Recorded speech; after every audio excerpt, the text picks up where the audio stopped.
आजिका इतिहास पढ़ला बेल कि मोर आखिर सामने झलसी गला गोटे एंता घटना जार बाबद रे हुए तो आपण माने भी जानबार कथा। 1303 मसीहार कथा। ठान थिला चित्तौड़गढ़। राजा थिले राजा रावल रतन सिंह। अलाउद्दीन खिलजी गोटे बाह्य आक्रांता जे कि भारत मार पनतकानी के बार बार आक्रमण करी करी धूमिल करबार लगी चेष्टा करतुला। आदेश हेसी राजा रावल रतन सिंह कर जे चित्तौड़गढ़ रो परिसीमा रे अलाउद्दीन खिलजी के अटके दिया जिबा। माँ पद्मावती कर सौंदर्य के उपभोग करबार लगी अलाउद्दीन खिलजी तार विशाल सेना नेकरी चित्तौड़गढ़ पर के आक्रमण करुतुसी। सेते बेले चित्तौड़गढ़ रो सेनार सेनापति थिसन दुई भाई बादल सिंह गोरा सिंह।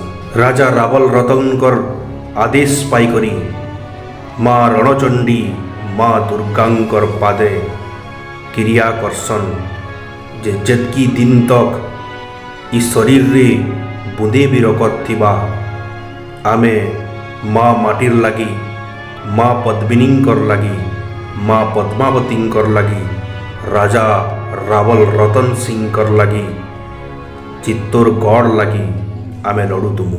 एंता दिन आसला पाखापाखी 50,000 गोटे विशाल सेना नहीं करी अलाउद्दीन खिलजी चित्तौड़गढ़ उपरे चढ़ो कला।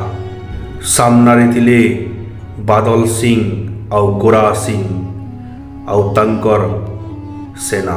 लड़ू लड़ू अनेक मूड गड़े देले बादल सिंह और गोरा सिंह। अलाउद्दीन खिलजीर हजार हजार सैनिक के मारी सारला परे सेते बेले कहूँ के नाणु खड़ा आसिकरी बाजी जैसी बादल सिंह रो बेके मूडटा गड़ी करी तले पड़ी जैसी आउ गोटे हेन्ता खड़ा आसिकरी बाजी जैसी गोरा सिंह रो बेके और ताकर मूड भी तले पड़ी जैसी। जेते बेले तांकर गंडीटा तले पड़बार पड़बार होतुसी पछ आड़ू गोटे आवाज ऐसी जे ए बादल ए गोरा काणा क्रिया करितिल माँ रणचंडीकर पादे भूली गल के।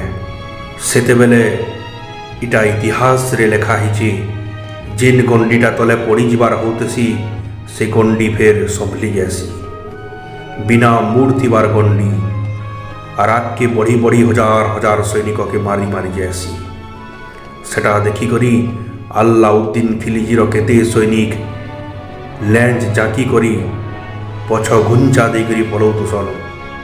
इटा थिला चित्तौड़गढ़ रो वीर बादल सिंह और गोरा सिंह कर कहानी। इतिहास एंता अनेक कहानी एंता अनेक घटना के निजर गर्भरे लुके करी रखिछि।